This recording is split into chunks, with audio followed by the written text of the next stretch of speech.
اگر ہم نام پڑھتے رہے تو پروگرام کی چھٹی کرنی پڑے گی ہم لوگوں کو. ہمارے عزیز مہمان جناب ڈاکٹر قیصر عباس صاحب تشریف لا چکے ہیں. ان سے ہم گفتگو کا سلسلہ شروع کریں گے. ڈاکٹر صاحب السلام علیکم, بہت بہت خوش آمدید اور مبارکباد پیش کرتا ہوں ان ایام کی مناسبت سے. علیکم السلام ورحمۃ اللہ. میں بھی آپ کی خدمت میں, اپنے ناظرین کی خدمت میں سلام عرض کرتا ہوں اور ان ایام کی مناسبت سے مبارکباد پیش کرتا ہوں. ڈاکٹر صاحب, ہم لوگوں نے گزشتہ چند دنوں میں ہماری جو بہنیں ہیں رباب منصوری اور سکینہ مہدی, ان لوگوں نے گفتگو کی ہم اپنے مہمانوں سے اس حوالے سے کہ ایران کا اسلامی انقلاب کیوں کامیاب رہا ہے, کس طرح سے کامیابی اس نے حاصل کی ہے, اور اس کی تاریخ سے لے کر آج تک کے دور کے مختلف پہلوؤں پر ہم لوگوں نے روشنی ڈالی. ایک بہت ہی اہم موضوع ہے سامراجی طاقتوں کا مقابلہ. آسان بھی نہیں ہے. بہت سارے انقلاب تو یوں کہیں کہ علاقے کے شروع ہوئے, لیکن جب سازش ان کے ساتھ کرنے کی کوشش کی اور ان کے ساتھ مل بیٹھ کے سامراجی طاقتوں کے ساتھ بات کرنے کی کوشش کی تو انہوں نے دوسرا پہلو دکھا دیا اور وہ حکومتیں گر گئیں. تو ایران کا اسلامی انقلاب کیسے کامیاب رہا ہے آج تک ان بھیانک طاقتوں کے مقابلے میں؟ بسم اللہ الرحمن الرحیم وصلی اللہ علی محمد وآلہ الطاہرین. جی حسن بھائی, یہ ایک واضح حقیقت ہے کہ جو ناقابل انکار ہے کہ ایران کا 39 سالہ یہ جو انقلاب اسلامی ہے یہ دنیا کے دیگر انقلابوں سے ڈیفرنٹ ہے اور مختلف ہے. مثلا فرانس کا انقلاب ہے 1789 میں آیا, اسی طرح اس کے بعد رشیا کا انقلاب ہے 1917 میں آیا.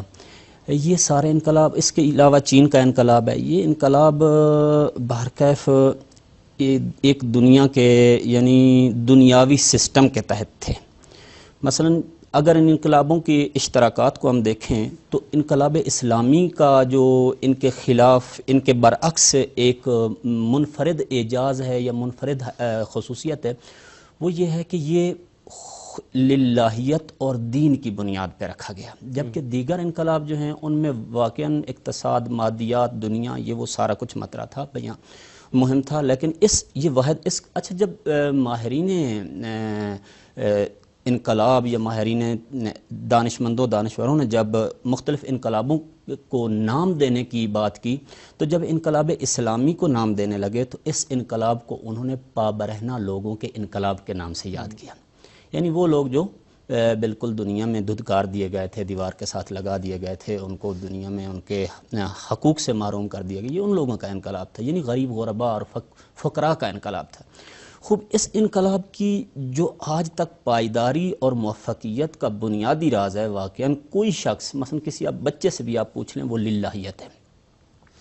اس بانی انقلاب کے اندر کس قدر للہیت تھی اور کس قدر تقویٰ تھا, کس قدر وہ اللہ پہ بھروسہ کیا کرتے تھے, اور ہر حال میں میں عموماً کہتا ہوں قدم بقدم, یعنی ایک ایک قدم بانی انقلاب امام راحل امام خمینی رحمۃ اللہ علیہ ایک ایک قدم خدا کی مرضی کے مطابق اٹھایا کرتے تھے. اس میں نو ڈاؤٹ, کوئی شک نہیں ہے, کوئی بھی اس حقیقت کا انکار نہیں کر سکتا کہ ان کا ہر قدم خدا کی خوشنودی.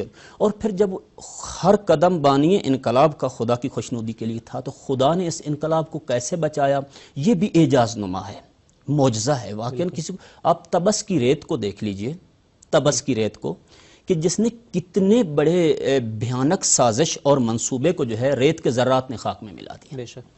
جی, امریکہ کے جو طیارے آئے اور ان کا منصوبہ تھا کہ رات ہی رات میں جا کے تہران پہ حملہ کریں گے, امام خمینی کے گھر پہ بم گرائیں گے, اور امام خمینی جب شہید ہو جائیں گے تو فوراً جو ہے انقلاب نابود ہو جائے گا اور ساری چیزیں جو ہیں وہیں پہ ختم ہو جائیں گی, اور پھر وہ دوبارہ سے ایران میں آ جائیں گے اور اپنے سابقہ رویے سے اور سابقہ طریقوں سے جو ہے یہاں پہ اپنی منمانی کریں گے. لیکن ریت کے ذرات نے, طوفان اٹھا خاک کے طوفان نے جہازوں کو آپس میں ٹکرا دیا, جس کی مشینری ابھی تک یہاں میوزیم موجود ہے, ہم نے ابھی اپنی آنکھوں سے دیکھی. ان جہازوں کی جو مشینری ہے وہ ابھی تک یہاں موجود. معجزہ نہیں ہے حسن بھائی, یہ معجزہ ہے. یہی وجہ ہے کہ جب بھی کوئی چیز للہیت کی بنیاد پہ رکھی جاتی ہے تو امام خمینی رحمۃ اللہ علیہ نے جب ایران عراق جنگ شروع ہوتی ہے حسن بھائی, تو ایک بہت پیاری تقریر ہے امام کی جو اسی ہوائی فوج کے جو ہے اس میں کالج میں امام نے اپنی کی. اس میں امام فرماتے ہیں کہ ہمارا یہ انقلاب جو ہے, یہ انقلاب کے ساتھ جو جنگ ہو رہی ہے, جو سازشیں ہو رہی ہیں, یہ ایکچولی ہم ایران کے ساتھ نہیں ہیں, نہ ہی ایرانی قوم کے ساتھ ہیں. استعمار نے اور دشمنوں نے تھپڑ کھایا ہے اسلام کے ہاتھوں, اللہ اکبر کے نعروں کی گونج سے ان کو یہاں سے نکالا گیا، اور اللہ اکبر اور اسلام کے نام پہ ان کو یہاں سے نکالا گیا۔ اب وہ اسلام کے ساتھ لڑ رہے ہیں، لہٰذا جب وہ اپنی قوم کو متنبع کرتے ہیں تو کہتے ہیں اسلام کے ساتھ سازش ہو رہی ہے، لہٰذا یہ اللہ کی بنیاد پہ، اللہ کے نام کی بنیاد پہ اس انقلاب کی بنیاد رکھی گئی، اور اللہ ہی نے اس کو بچایا۔ انشاءاللہ بقیہ حصہ جو ہے انشاءاللہ گفتگو آگے بڑھائیں گے ڈاکٹر صاحب، اور آپ ناظرین بھی ہمارے ساتھ دیتے رہیے گا۔ چلتے ہیں ایک وقفہ لیتے ہیں۔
یہ نسیم زندگی، اور ہم لوگ ڈاکٹر قیصر عباس سے ایران کے اسلامی انقلاب کے حوالے سے گفتگو کر رہے ہیں۔ ڈاکٹر صاحب، سامراج نے ہر ممکنہ کوشش کر ڈالی، ابتدائی دنوں سے لے کر آج تک یہ سازشیں جاری ہیں۔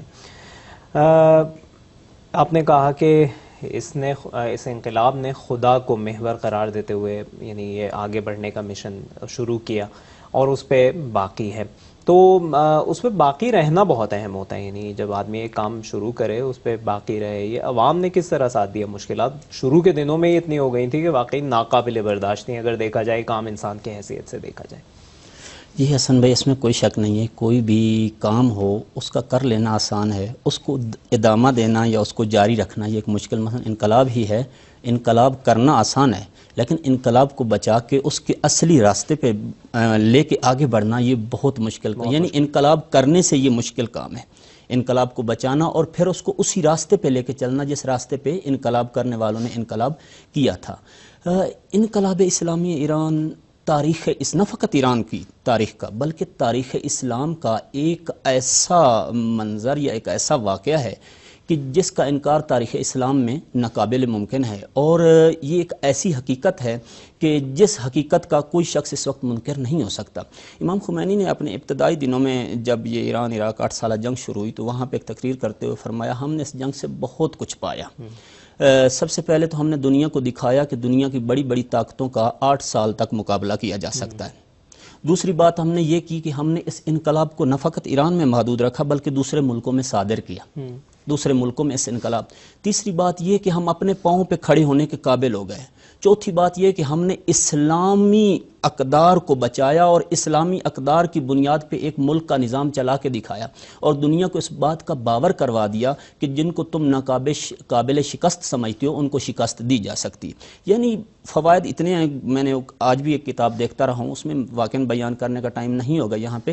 کہنے کا مطلب یہ ہے کسی بھی ملک کے اوپر جس قدر اسلام کے اوپر ایران کے اوپر پابندیاں لگائی گئیں، جس قدر اس ایران کو کچلنے کی کوشش کی گئی، جس قدر ایران کے اندر افراتفری کی فضا پیدا، ابھی لاسٹ میں ہی دیکھ لیجئے کس قدر، یعنی دشمن نے ایک ذرہ یا ایک ایونٹ، چھوٹا سا ایونٹ بھی ایسا نہیں چھوڑا کہ جس کے اوپر اس کو موقع ملتا ہو اور اس نے اس سے استفادہ نہ کیا ہو۔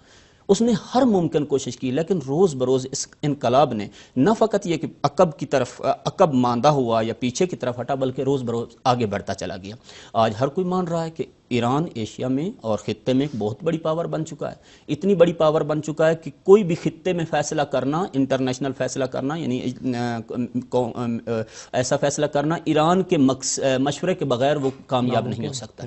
ٹھیک ہے جی، آپ دیکھتے ہیں کہ کتنی بڑی بڑی سازشیں آج ہی بانی انقلاب یا امام خامنائی رحمۃ اللہ علیہ نے اپنی گفتگو میں جو بات کی، انہوں نے کہا کہ انہوں نے القاعدہ کو بنایا، انہوں نے داعش کو بنایا کہ جس بات کا اقرار خود امریکہ کے موجودہ پریزیڈنٹ نے اپنے کمپین کے دوران کیا اور کہا کہ داعش کو ہیلری نے اور اوباما نے بنایا تھا، اور پھر قتل و کشتار کے طریقے بھی جو ہے ISI نے ان کو سکھائے۔ کہ کس طرح سے یعنی بے رحمی سے ظلم کیا جاتا ہے اور کس طرح سے قتل کرنے کے کیا کیا طریقے ہیں تاکہ دنیا اس سے جو ہے وہ ڈر جائے اور ان کے تابع ہو جائے، ان کی مطیع ہو جائے۔ لیکن امام خامنہ ای نے فرمایا ہم نے اپنے ہمسایہ ممالک کی حمایت کی اور ان کی کمک کی، اور داعش جیسی جس کو ختم کرنے کے لیے اوباما نے ایک بیانیہ 48 ملکوں کا اتحاد قائم ہوا امریکہ سمیت، اس اتحاد کے بعد اوباما نے کہا کہ یہ داعش کو ختم کرنا کوئی 1-2 دن کی بات نہیں ہے، اس کو شاید ہم کو 40 سال کا عرصہ درکار ہے کہ ہم داعش ختم کریں۔ ایک فتوے نہیں، آیت اللہ سستانی کے ایک فتوے نے اور ایران اور حزب اللہ کی حمایت نے اور چند نوجوانوں نے مل کے یعنی 48-50 سال تو دور 2-3 سال کے اندر اتنی بڑی جو ہے وہ ایک دہشت گرد تنظیم کا خاتمہ کر کے دکھا دیا۔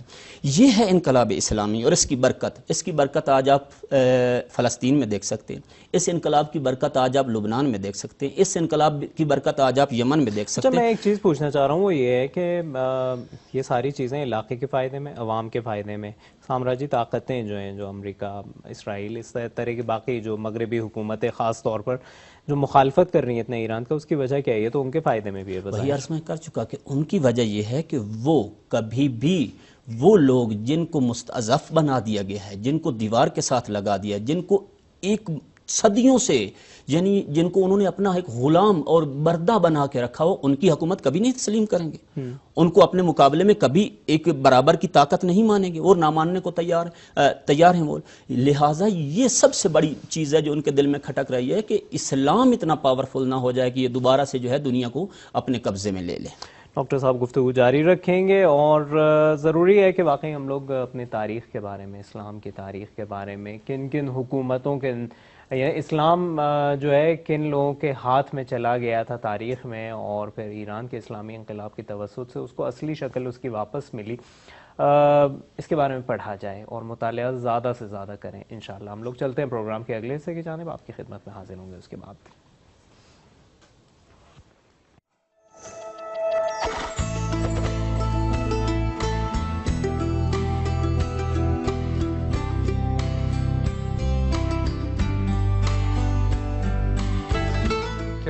کتابیں ہماری زندگی میں گہری تبدیلی لا سکتی ہیں۔ السلام علیکم، میں امین عظیمی ہوں، اور آج میں آپ سے کتاب اور کتب بینی یا مطالعے کے حوالے سے بات چیت کرنا چاہتا ہوں۔ کیا آپ نے کبھی سوچا ہے کہ بعض لوگ جو مطالعے کے عادی اور شوقین ہیں، وہ اپنی کتابیں پڑھنے کے لیے دوسروں کو دینا کیوں پسند نہیں کرتے؟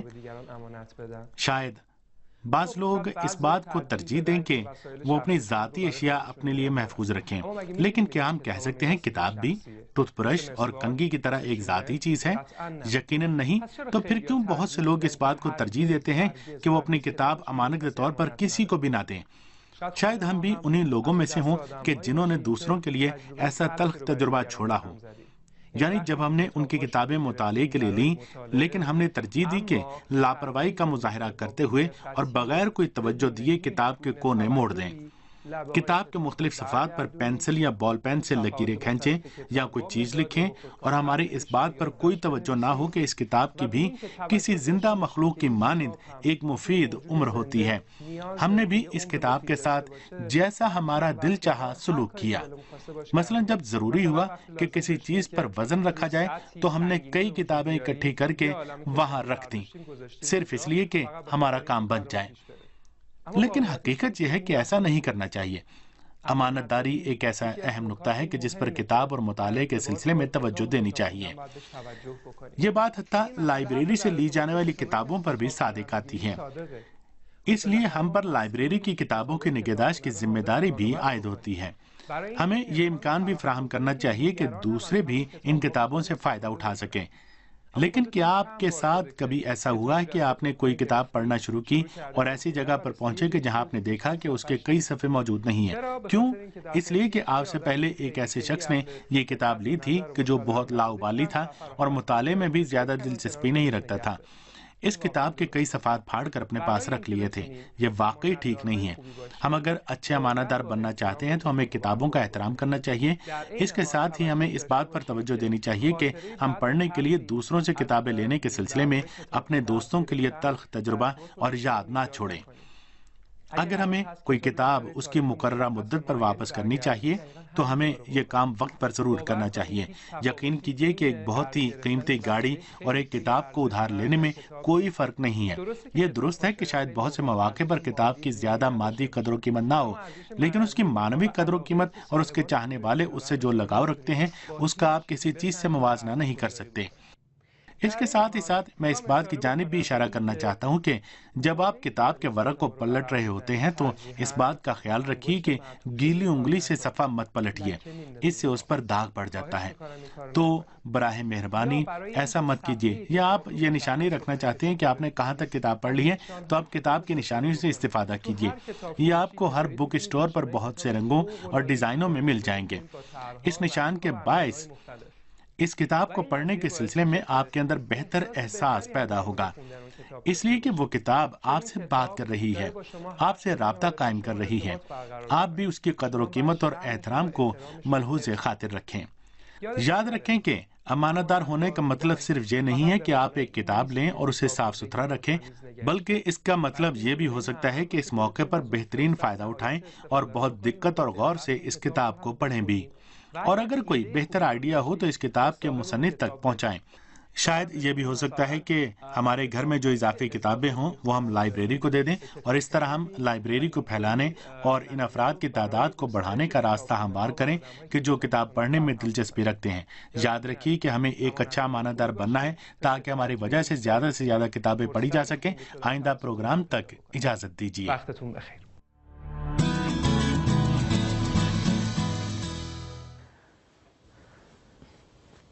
جی ناظرین، ڈاکٹر صاحب سے ابھی ہم لوگوں کی گفتگو ہو رہی تھی جو سازشیں ایران کے خلاف رچی گئیں اور ناکام رہیں۔ جیسا کہ آپ کی خدمت میں سے پہلے بھی عرض کر چکے تھے کہ ایران کا پہلا صدر جو منتخب صدر تھا وہ غدار نکلا، اور اس کے دستاویزات امریکی ایمبیسی سے، جو یعنی اس وقت امریکی ایمبیسی تھی، جاسوسی کا مرکز کہا جا سکتا ہے، اور وہاں سے وہ کاغذات نکلے تھے، حتیٰ اس کا یہ کوڈ نام بھی تھا، اور اس کے ذریعے پتہ چلا کہ کیا کیا اس نے غداری کی ہے۔ اسی طرح آگے بھی جا کر مختلف لوگوں نے اپنی غداری کا ثبوت دیا، جنگ کے دوران، جنگ کے بعد، اور ففتھ پلر کا کام کیا جسے کہا جاتا ہے۔ اس کے باوجود ایران کا اسلامی انقلاب مستحکم طریقے سے جاری ہے۔ سامراج اور کیا سازشیں رچے گا؟ سامراج ہر زمانے میں سازشیں کرتا رہے گا، کیونکہ یہ ایک فطرت ہے جو شروع سے آ رہی ابھی ہے اور ہمیشہ رہے گی۔ اس کا کوئی حق اور باطل دو ایسی حقیقتیں ہیں کہ جو ہمیشہ سے ہیں، اب بھی ہیں اور ہمیشہ رہیں گی۔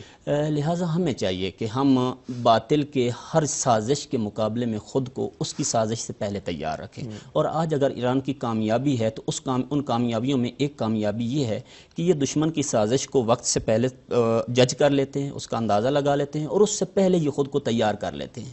اتنا تیار کر لیتے ہیں کہ ایران کو اندازہ تھا کہ امریکہ ڈرون حملے کرے گا۔ جیسے ہی انہوں نے 2 ڈرون طیارے بھیجے، کس سے یہ بات ڈھکی چھپی ہے، بچے کو معلوم ہے کہ ایک کو انہوں نے ہوا میں ہی ختم کر دیا، دوسرے کو آسانی سے اتار لیا۔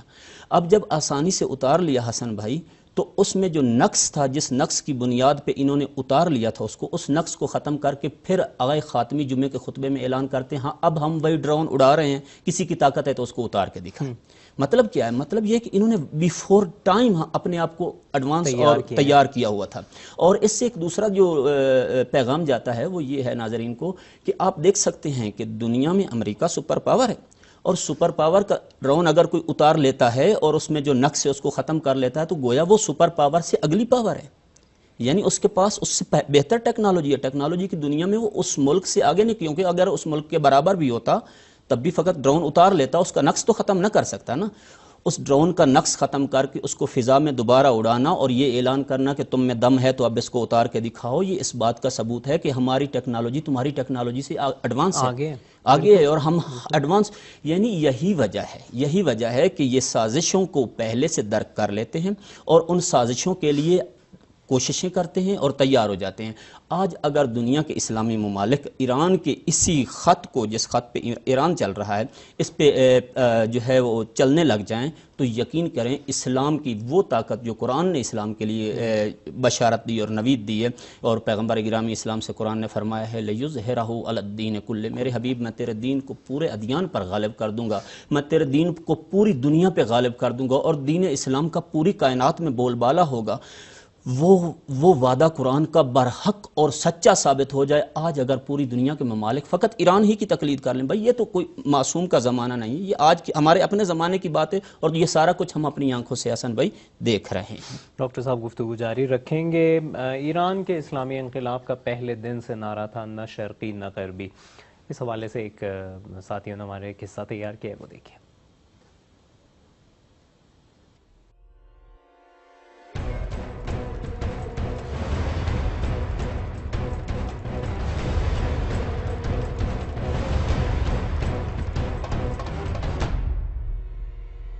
ایران میں اسلامی انقلاب کی کامیابی کے بعد امام خمینی رحمۃ اللہ علیہ کی خواہش تھی کہ اس انقلاب کے نظریات ان تمام ملکوں کے عوام تک پہنچ جائیں جو اپنے یہاں ظالم و استبدادی حکومتوں کے زیر تسلط زندگی بسر کرنے پر مجبور ہیں. سیاسی تجزیہ نگاروں کے مطابق جن ملکوں نے ایران کے اسلامی انقلاب کا سب سے زیادہ اثر فوری طور پر قبول کیا تھا وہ سابق سوویت یونین کے تحت کمیونسٹ جمہوریہ تھیں. یہ ممالک زیادہ تر قفقاز کے علاقے میں واقع ہیں. جیسا کہ بانی انقلاب اسلامی نے سابق سوویت یونین کے آخری رہنما میخائیل گورباچوف سے فرمایا تھا کہ کمیونسٹی نظام کا شیرازہ بہت جلد بکھر جائے گا، اور امام خمینی کی پیشین گوئی بہت جلد پوری ہونے والی تھی. چنانچہ 1991 کے موسم سرما میں کمیونسٹ نظام کا شیرازہ بکھر گیا، اور جیسے ہی کمیونسٹ نظام کا شیرازہ بکھرا، سابق سوویت یونین کے زیر تسلط ملکوں کو یہ موقع ملا کہ وہ آزادی اور خود مختاری کے حصول کے لیے انقلاب کا راستہ اپنائیں. اور پھر یہی ہوا کہ سابق سوویت یونین کے زیر تسلط مسلم اکثریتی جمہوریوں نے روس سے آزادی حاصل کی. مگر ان تمام باتوں سے قطع نظر ایران میں اسلامی انقلاب کی کامیابی کے بعد امریکہ نے اپنا ایک اہم اڈا کھو دیا تھا، اور اسرائیل کا بھی علاقے میں سب سے اہم اتحادی یعنی شاہ کی بساط لپیٹی جا چکی تھی. اور یہ دونوں ہی اسلامی انقلاب کے اثرات کے پھیلنے سے بے حد خائف تھے. ان کو یہ خطرہ تھا کہ کہیں ایران کے اسلامی انقلاب کے اثرات مشرق وسطیٰ تک نہ پھیل جائیں، اور اسی لیے ان کی ہر مرحلے میں یہی کوشش رہی کہ وہ کسی بھی طرح ایران کے اسلامی نظام کا ہی خاتمہ کر دیں. مگر امریکہ اور اسرائیل کے انہی اقدامات کے پیش نظر مقبوضہ علاقوں کے عوام نے ایران کے اسلامی نظام کے قیام اور اسلامی انقلاب کی کامیابی کے بعد اسرائیل کے خلاف جدوجہد کرنے کے لیے اپنے اندر حوصلہ اور ہمت کا احساس کیا. دوسری طرف ایران کے اسلامی انقلاب نے انہیں حوصلہ و جرأت عطا کیا تاکہ وہ اسرائیل کے سال ہر سال کے ظلم و تشدد اور بربریت کا مقابلہ کر سکیں، اور یوں علاقے کے عوام خاص طور پر فلسطینیوں کی تحریک میں جان پڑنے کے ساتھ ساتھ روز بروز اس میں شدت بھی آتی گئی. اب وہ اسرائیل جو مقبوضہ علاقوں کو اپنی دائمی ملکیت سمجھتا تھا، اب یہ تصور اس کے لیے ڈراؤنا خواب بن چکا تھا، اور وہ عوامی جدوجہد کے نتیجے میں پہلے جنوبی لبنان سے نکلنے پر مجبور ہوا، اور پھر کیا تھا، علاقے کی دیگر قوموں میں مزید حوصلہ پیدا ہو گیا، اور سبھی اپنے اپنے علاقوں سے اسرائیل کے انخلا کا مطالبہ کرنے لگے. علاقے کے عوام کی تحریکوں کے لیے ایران کی حمایت اسرائیلی حکام کے دلوں پر لگنے والے تیر کا کام کر رہی تھی. اسرائیلی حکام نے کوشش کی کہ وہ ایران کے حکام کو جیسے بھی ہو خاموش رہنے پر مجبور کریں. اس کے لیے انہوں نے اغوا اور قتل جیسے مجرمانہ اقدامات کا سہارا لیا، لیکن اس کا بھی کوئی نتیجہ نہیں نکلا. جیسا کہ آپ سب دیکھ رہے ہیں، آج صہیونی حکومت عالمی سطح پر بالکل الگ تھلگ پڑ چکی ہے، اور اس کی بنیادیں ہل چکی ہیں. خاص طور پر علاقے میں اسلامی بیداری کی لہر اور متعدد ڈکٹیٹر حکومتوں کے خاتمے کے بعد تو اب اسرائیل کا ناپاک وجود ہی خطرے میں پڑ گیا ہے. بلا شبہ علاقے میں عوامی انقلابات اور اسلامی بیداری کی لہر ایران کے اسلامی انقلاب کا ہی ثمرہ ہے، کیونکہ ان تمام انقلابات میں عوام کا ایک نقطے پر زور تھا کہ وہ عدل و انصاف کی حکومت چاہتے ہیں جو اسلامی تعلیمات کے عین مطابق ہو. اور اس کی بہترین مثال تیونس اور مصر میں ہونے والے انتخابات میں عوام کی جانب سے اسلام پسند جماعتوں کا انتخاب کرنا ہے. اب ان ملکوں میں نئے دور کا آغاز ہو چکا ہے. اگرچہ امپریالزم اور اس کی اتحادی حکومتوں کی کوشش ہے کہ ان انقلابات کو عرب اسپرنگ یا بہار عرب کا نام دیا جائے، لیکن ایک مختصر سے ہی جائزے میں یہ بات ثابت ہو جاتی ہے کہ ان انقلابات میں ایران کے اسلامی انقلاب نے اپنا اثر پوری طرح مرتب کیا ہے، کیونکہ ایران وہ پہلا ملک تھا جس نے امام خمینی کی قیادت میں اپنے یہاں ایک اسلامی نظام حکومت کے قیام کا مطالبہ کیا تھا.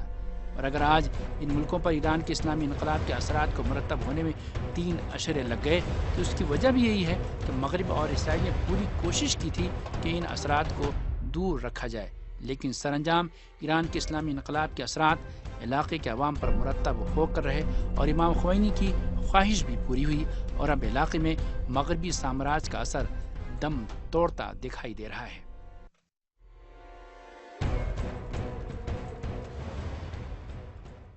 جی ناظرین، یہ رپورٹ آپ نے دیکھی، بہت ہی اچھی رپورٹ تھی، اور اسی حوالے سے بلکہ ڈاکٹر صاحب میں پوچھنا چاہ رہا تھا، کل 4 منٹ ہم لوگوں کے پاس ہیں، کہ مصر میں ہم دیکھتے ہیں کہ انقلاب ہوا، اسلام کے نام پر ہوا، عوام اسلام چاہتے تھے، اسلام پسند جماعتوں کو انہوں نے منتخب کیا، لیکن وہ سامراج کے سامنے ڈٹ نہیں سکے اور قصہ ختم ہو گیا وہاں پہ۔ اس کی وجہ کیا ہے؟ رہبر کا میسر نہ ہونا، قائد کا میسر نہ ہونا۔ قائد امیر المومنین علیہ السلام نہج البلاغہ میں فرماتے ہیں، قائد کا وجود اس قدر ضروری ہے کہ قائد کا نہ ہونا، یعنی قائد کے نہ ہونے سے قائد کا گناہگار ہونا لیکن ہونا جو ہے مفید ہے۔ یعنی ایک وقت قائد نہیں ہے بالکل، ایک وقت قائد ہے لیکن گناہگار ہے۔ فرماتے ہیں قائد کا گناہگار ہونا قائد کے نہ ہونے سے زیادہ بہتر ہے۔ قائد بابصیرت ہونا چاہیے، قائد خدا کی ذات میں فنا فی اللہ ہونا چاہیے۔ قائد جس طرح امام خمینی کوثر ہیں، جس طرح قرآن مجید نے فرمایا انا اعطیناک الکوثر، پیغمبر ہم نے آپ کو کوثر عطا کی۔ جب کوثر کی تفسیر میں دیکھتے ہیں تو اس تفسیر کے پیش نظر امام خمینی بھی کوثر ہیں، فرزند کوثر ہیں، جناب زہرا کی اولاد ہیں اور کوثر ہیں۔ جب قائد اس طرح کا میسر ہو تو پھر وہ انقلاب جو ہے اپنے پاؤں پہ 39 سال تک جو ہے وہ کھڑا ہو سکتا ہے اور اپنے راستے پر چل سکتا ہے۔ عوام کی اطاعت کی کیا اور پوزیشن؟ جہاں تک عوامی اطاعت کی بات ہے حسن بھائی قائد کی، تو وہ اس قدر ضروری ہے کہ اگر عوام اپنے قائد کا ساتھ نہ دے تو امیر المومنین علی جیسا قائد بھی اپنے گھر میں بیٹھ جاتا ہے، اور علی جیسا قائد کہ جس کو جو منصوص من اللہ ہے، جو پروردگار عالم کی طرف سے رسول خدا نے جس کا اعلان کیا اور غدیر خم پہ فرمایا من کنت مولاہ فہذا علی مولا اللہم وال من والا وآد من آدا ونصر من نصر۔ علی جیسا امام جو شیر خدا، جو فاتح خیبر بدر خندق، یعنی ایسا امام بھی جو ہے ہاتھ پہ ہاتھ رکھ کے گھر میں بیٹھ جاتا ہے اگر عوام اس کا ساتھ نہ دے۔ جہاں پہ ایران کے انقلاب میں قائد بے مثال اور کوثر ہے، وہاں پہ ایران کے انقلاب میں عوام بھی واقعاً لائق تحسین اور لائق تعریف ہے۔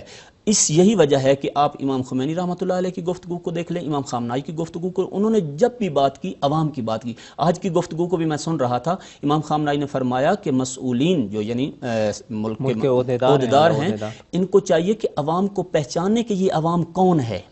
یعنی بعض لوگ عوام کی بات کرتے ہیں، ہر مسئول عوام کی بات کرتا ہے اور عوام کی بات کر کے اپنی بات کو فرماتے ہیں، لیکن ان کو معرفت نہیں کہ یہ عوام کون ہے۔ ایرانی عوام کی معرفت حاصل کرنا ضروری ہے۔ پھر وہ عوام کی تعریف کرتے ہوئے کہتے ہیں کہ میں بتاتا چلوں کہ عوام کس کو میں ایرانی عوام کہہ رہا ہوں اور کس کو میں ایرانی جو ہے مردم کہہ رہا ہوں۔ فرمایا ایرانی عوام وہ ہے جو 22 بہمن کو آزادی کے دن سڑکوں پہ آپ کو برستی ہوئی بارش اور برف کے نیچے آپ کو نظر آئے گی، یہ ہے عوام۔ لہٰذا قوم کو چاہیے، مسلمانوں کو چاہیے کہ اگر ان کو اپنے ملکوں میں قائد میسر نہیں ہے تو ہماری سرحدیں لا الہ الا اللہ محمد رسول اللہ ہے۔ جو کوئی اس سرحد کے اندر ہے وہ دنیا کے کسی بھی کونے میں رہتا ہے وہ ہمارا ہے۔ اگر ان کو اپنے ملکوں میں کوئی قائد میسر نہیں ہے تو وہ آئے کوثر کو اپنا قائد بنا لے، امام خمینی رحمۃ اللہ علیہ کو اپنا قائد بنا لے، امام خامنائی کو اپنا قائد بنا لے، اور پھر ان کے بنائے ہوئے اصولوں پہ چلے، انشاءاللہ دنیا میں بھی عزت پائے گا اور آخرت میں بھی خداوند متعال اس کو صادقین اور صالحین کے ساتھ اور شہداء کے ساتھ معشور فرمائے گا۔ بے شک ایسا ہی ہے، اور یعنی صحیح رہبر کا انتخاب اور پھر اس رہبر کی پیروی کرنا، یہ دونوں ایسے اصول ہیں کہ اگر جن پر عمل نہ ہو تو ایک ملک تاریکی کی جانب جا سکتا ہے، اور اگر صحیح انتخاب عوام نے کر لیا اور لیڈر نے اپنے عوام کی بات سن لی اور خود جیسا کہ ڈاکٹر صاحب نے کہا کہ فنا فی اللہ ہو جائے، تب جا کے وہ روشنیوں کی طرف خدا کی جانب اور کامیابی کی جانب وہ معاشرہ جا سکتا ہے۔ یہاں تک ہمارا ساتھ دینے کا بہت بہت شکریہ ڈاکٹر صاحب، آپ کا شکریہ ادا کرتے ہیں۔ ابھی ہمیں وقفہ لینا ہے، ابھی اچھا ابھی 1 منٹ کا وقت ہے ہم لوگوں کے پاس۔ چلیں ڈاکٹر صاحب آخر میں اگر کچھ کہنا چاہیں آپ۔ بس میری گزارش یہی ہے، تمام مسلمان ممالک کے جو سربراہان ہیں، واقعاً امام خمینی رحمۃ اللہ علیہ نے ایک بہت اچھی سیرت اور بہت اچھا نمونہ ہے عصر حاضر میں ہمارے لیے۔ ہم اس پہ عمل کریں اور ان کی پیروی کرتے ہوئے مسلمانوں کو عزت اور سربلندی کی طرف لے چلیں۔ اور اگر حکمران میری بات نہیں سن رہے ہیں تو میں کم از کم عوام سے یہ کہتا ہوں، ہر مسلمانوں سے یہ کہتا ہوں کہ دنیا کے جس خطے اور جس کونے پہ ہیں آئیں ہم ان کے ساتھ ہو جائیں جو ایک تو صادقین ہیں اور دوسرے کامیاب ہیں، دنیا میں بھی کامیاب ہیں اور عزت اور سربلندی سے جی رہے ہیں، اور انشاءاللہ وہ آخرت میں بھی سرخرو اور کامیاب ہیں۔ بہت بہت شکریہ. سلام ہو ایرانی عوام پر، اور سلام بھیجتے ہیں امام خمینی رحمۃ اللہ علیہ پر، جنہوں نے اس ملک کی اور اس عظیم عوام کی قیادت کی. چلتے ہیں، لیتے ہیں ایک وقفہ، پھر اس کے بعد آپ کی خدمت میں حاضر ہوں گے، ایران کی سیر کریں گے. بہت بہت شکریہ ڈاکٹر صاحب.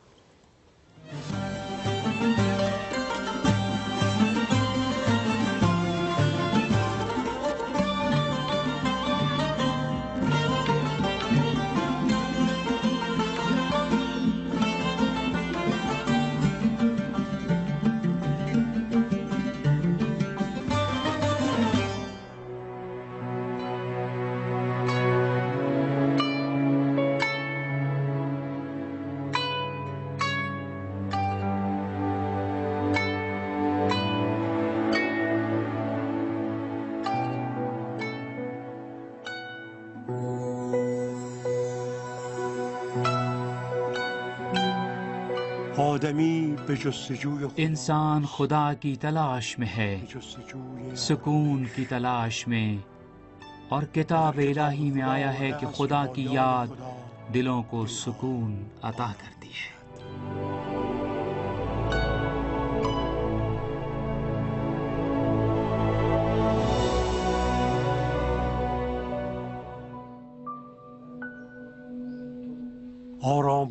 ایران بھر میں واقع اہل بیت علیہم السلام کی برگزیدہ ہستیوں کے روضے لوگوں کی جائے پناہ رہے ہیں، اور لوگ ان ہستیوں کو خیر و برکت کا سبب سمجھتے ہیں۔ صوبہ کہگلویہ و بویر احمد میں واقع برگزیدہ ہستیوں کے روضے شروع ہی سے لوگوں کے لیے لائق احترام رہے ہیں، اور حضرت علی ابن سادات بھی انہی عظیم ہستیوں میں سے ایک ہیں۔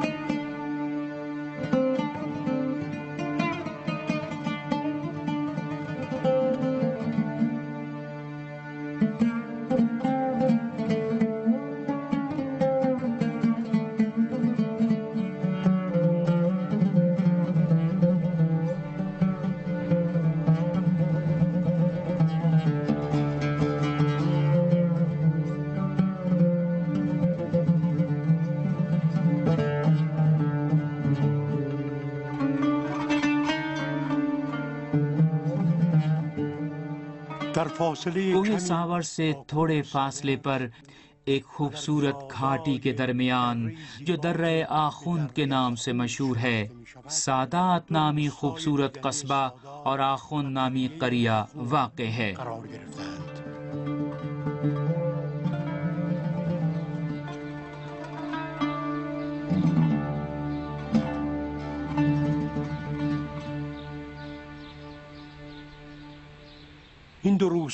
صوبہ کہگلویہ و بویر احمد کے اطراف کے صوبوں سے تعلق رکھنے والے سبھی شہری ان دونوں قصبوں سے اچھی طرح واقف ہیں۔ یہ دونوں قصبے اپنے قدرتی مناظر اور آب و ہوا کی وجہ سے نہیں، بلکہ امام زادہ علی علیہ السلام کے روضے کی وجہ سے زیادہ مشہور ہیں، جو اس درے کے انتہائی سرے پر واقع ہے۔ در انتہای این دره است.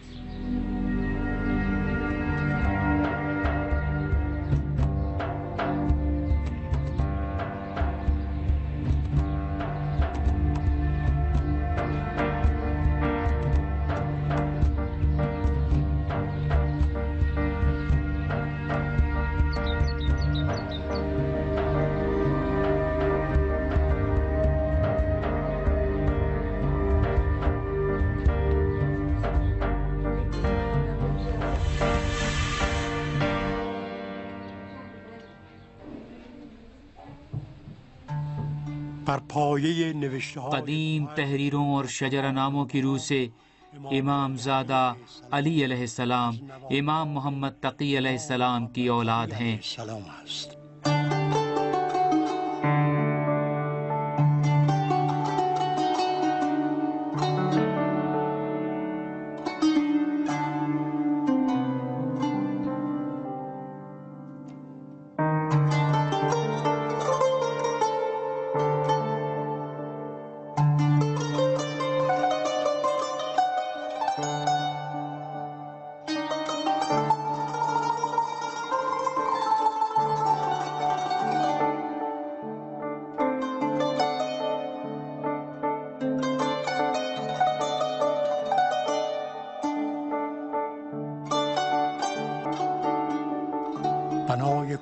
آپ کے روضے کی قدیم عمارت کو سن 1956 میں قومی ورثے کے طور پر رجسٹرڈ کیا گیا تھا۔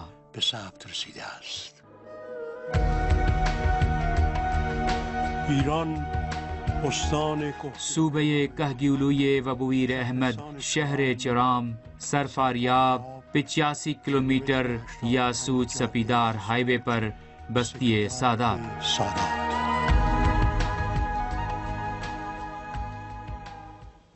آپ کے بہت ہی اچھے پیغامات ہم لوگوں کو موصول ہوئے، آپ سب کے ہم شکر گزار ہیں۔ ایران کے اسلامی انقلاب کے حوالے سے حسین صاحب نے کرگل سے ہم لوگوں کے لیے بہت ہی اچھا پیغام بھیجا ہے۔